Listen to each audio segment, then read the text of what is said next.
Rrugëtimi 300 vjeçar, Kolonjë, Ederne, Aleksandropul dhe shtëpia e Fanolit në Ibriktepe, nga Rudina Xhunga. Janë 14 fshatra përreth lumit Evros në Greqi. I kanë bërë shqiptarët me grekët bashk. Më shumë se 30.000 shqiptar banojnë Feresin, Tiqëron, Poron, Ardanjon e tjerë. Kanë lënë qytezën dhe qavzezin e Kolonjës në shekullin e 17 dhe për 200 vjet kanë jetuar në Turqi. Në 1920 i përzun nga Ederneja turke si grek ortodoks. Shqiptarët kaptuan një lumë dhe ndërtuan një jetë ca hapa tej kufirit në Greqi. Në Ibriktepe, Altëntash, Sultan Qoj, kanë lënë shtëpit dhe varret. Këtu kanë fëmijët, arat dhe njëri tjetrin. Humbën e haruan shumë në rrugën e gjatë Kolonjë, Ederne, Aleksandropul, veç gjuhën dhe gjakun jo. Ca prej tyre janë kthyer të shohin tokën e të parve, dhe që kur provuan Koranin e Pogradecit, nuk i shijojnë si më parë sardelet e grekut. Ndërsa këngët e Kolonjës, i kanë me vete dhe i përcjellin jetë pas jete. Rudina Xhunga. Kur dhe ku shkuan shqiptarët nga qyteza 300 vite më parë? Si nisi e gjitha? Nasho Jorgaqi. Është një histori më shumë se 3 shekullore. Po t'i pyesësh ata në Greqi, thonë që ne i kemi rënjët në Shqipëri, kemi 3 mëmdhe, Shqipërinë, Turqinë, Greqinë. Është një histori që nis nga mesjeta e vonë dhe për fat të keq, mbështetemi më shumë në vojdhëna se sa në dokumente. Them kështu sepse kur vetë Noli shkroi në autobiografinë e tij dhe nuk e dokumentoi lëvizjen e bashkëfshatarëve të vet nga qyteza, mendos se ç'mund të themin e të tjerët. Ata thonë se nuk janë Arvanitas, por shqiptar. Po, ata e quajnë veten shqiptar dhe ndryshojnë nga Arvanitasit. Arvanitasit janë shqiptar që kanë emigruar nga shekulli 12 e këtej, ndërsa ata që emigruan në 2 dekada para shekullit të 20 quhen Alvanos, që do të thotë shqiptar. Pse e bën gjithë ato rrugë deri në Edernën turke? Siç dihet, në mesjet ka pasur shumë lëvizje të popullsisë. Dihet gjithashtu që dhuna feudale, sjelljet, trajtimi që u bënin pushtuesit turq shqiptarëve, veçanërisht fshatarisë, sillnin pasoja. Kështu që nga fundi i shekullit të 18 ndodhi një eksod masiv i shqiptarëve të disa fshatrash, siç ishin Qyteza, Qavzezi, Vitkuqi, Gostivishti e tjerë. Për arsye të tjera që ne nuk i dim, drejt Trakës. Traka ishte rruga që të çonte drejt Stambollit, por ishte gjithashtu një vend i begat, në kuptimin që kishte vende pune, bujqësie, shumë toka pjellore, klim shumë të mirë e tjerë. Kështu që këta u gjendën në zonën e jugut të Edernes dhe krijuan komunitetin e tyre. Dhe këta ishin fshatra shqiptare, se grekët i quanin Arnautkoi, që do të thotë fshatra shqiptare. Gjithsej ishin 8 ose 9 fshatra dhe kryeqyteti i tyre ishte Ibriktepeja, fshati i Nolit, që ata e quanin Qyteza. Por patën dhe të tjera afër njëri tjetrit, apo dhe më larg. Ishin për shembull Altëntashi, Sultan Qoi, Karaçakli, Mandrica e tjerë. Këto ishin fshatra të banuara plotësisht me shqiptar, dhe këto deri para disa kohësh ruanin pastërtinë etnike të fshatrave të tyre. Ka 2 legjenda përsa i përket ardhjes së shqiptarëve. Është eksodi që fliste për shekullin e 17 dhe legjenda që flet për shekullin e 16. Në legjend thuhet se Sultan Selimi donte të ngrinte një xhami të madhe dhe të konkuronte me xhaminë e Mekës, dhe pyeti se cilët ishin njerëzit më të mirë të gurit.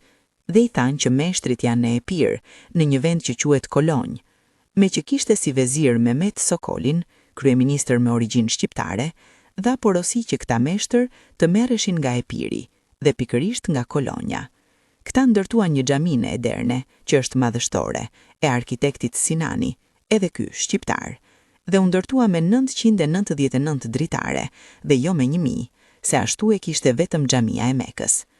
Me që xhamia doli shumë e bukur, sipas legjendës, ai pyeti se çfarë donin këta meshtër si shpërblim, dhe ata kërkuan që dhe qëndronin aty ku ishin, së bashku me familjet e tyre, që i kishin në Epir. U aplotsoi dëshirën, dhe kështu ndërtuan këta 8 ose 9 fshatra që ishin të populluara me shqiptar. Është një dilemë që as Noli nuk mundi ta zgjidhte, dhe sipas tij këto janë koloni ushtarake të ndërtuara qysh në kohën e Bizantit. Perandorët e Bizantit kishin nevojë për luftëtar dhe thërrisnin njerëz nga vende ku trimëria shitej, pra ishin luftëtar me pagesë, të cilët luftonin në mbrojtje të Konstantinopojës. Mirë po me sa duket, perandorët e Bizantit e pan të arsyeshme që këta luftëtar të kishin dhe familjet e tyre afër, dhe kështu u dhan atyre tokën, që ishte toka më e mirë e Trakës. Sipas Nolit, këtë trashëgimi të Bizantit do ta merrnin dhe sultanët, dhe turqit të shërbenin perandorisë bizantine dhe perandorisë turke. Unë mbështes tezën që këto janë një bashkësi që janë zhvendosur në mesjetën e vonë, domethënë në shekullin e 18. E para sepse ata flasin një gjuhë të kuptueshme, shumë më të qartë se ajo e arbërishve të Greqisë, dhe akoma më të qartë se ajo e arvanitasve. E dyta, ata janë të ndërgjegjshëm se nga kanë ardhur. Fshatarët e Ibriktepes thonë që kanë ardhur nga qyteza e Kolonjës. Fshatarët e Sultanqojit thonë që kanë ardhur nga Qavzezi. Fshatarët e Karaxhaklit thonë që kanë ardhur nga Gostivishti, që tregon se ata janë të qartë se nga e kanë preardhjen e tyre, që është Shqipëria.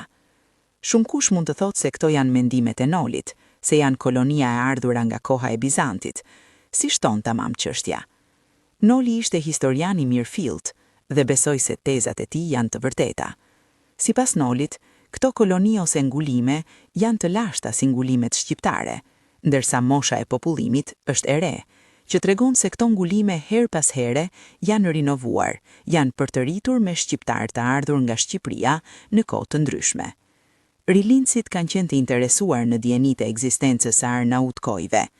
Në 1868, Timi Mitko i bën letër Derades dhe thotë se në jug të Edernës janë disa fshatra shqiptare, po këtë informacion ja jep dhe Dimitër Kamarda. Në 1895, Sami Frashëri do të shkruante për ekzistencën e këtyre fshatrave shqiptare.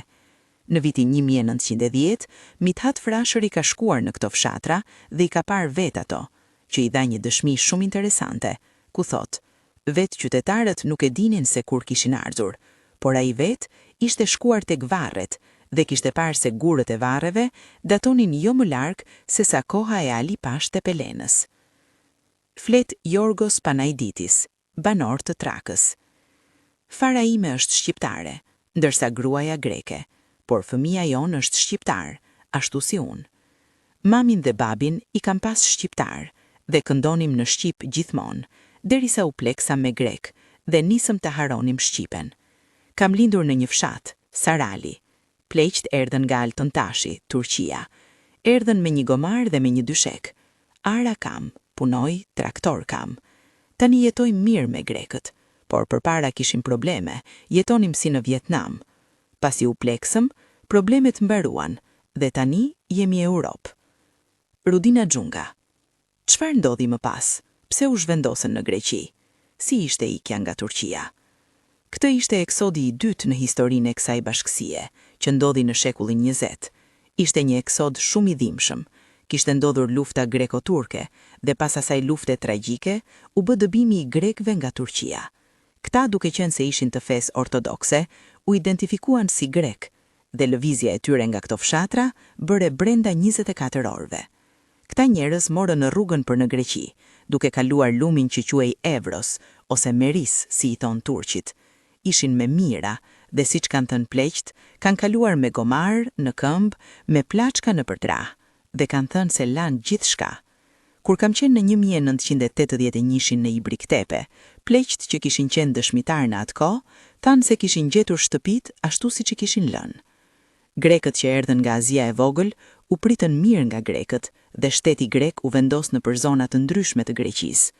Shqiptarët e këtyre 8-9 fshatrave të Arnautkojt u vendosën si fillim në krahinën e Aleksandropulës dhe në këtë zonë ata u vendosën në fshatra grek e nuk krijuan fshatra shqiptare. Por sipas të dhënave që kemi, ata në fshatrat grek zën 5 deri në 90%, duke u vendosur në Feres, Qipi, Pepel, Ardanjo, Poros, Apollo, ndërsa të tjerët u vendosën në zona të tjera të fshatrave të Greqisë, si Qimono, Sako, Kavili, Portokallis e tjerë. Noli ishte figura emblematike e shqiptarëve të kësaj bashkësie. Noli ka shumë merita në historinë shqiptare, por një nga meritat e tij më të mëdha është fakti që ai krijoi kishën autoqefale ortodokse shqiptare. Ishte ide gjeniale e Nolit, që në një moment të caktuar të rilindjes son kombëtare, i lindi mendimi që të krijojë kishën e pavarur ortodokse shqiptare. Dihet që grekët e identifikonin fen ortodokse me kombin grek, dhe të gjithë ata që ishin ortodoks ishin grek. Noli do dyshmonte, siç e tregoi vetë jeta, që shqiptarët kanë fe ortodokse, por kanë kombësi shqiptare. Në këtë mënyrë, ndërmori një aksion historik dhe indikoi në krijimin e kishës autoqefale ortodokse shqiptare.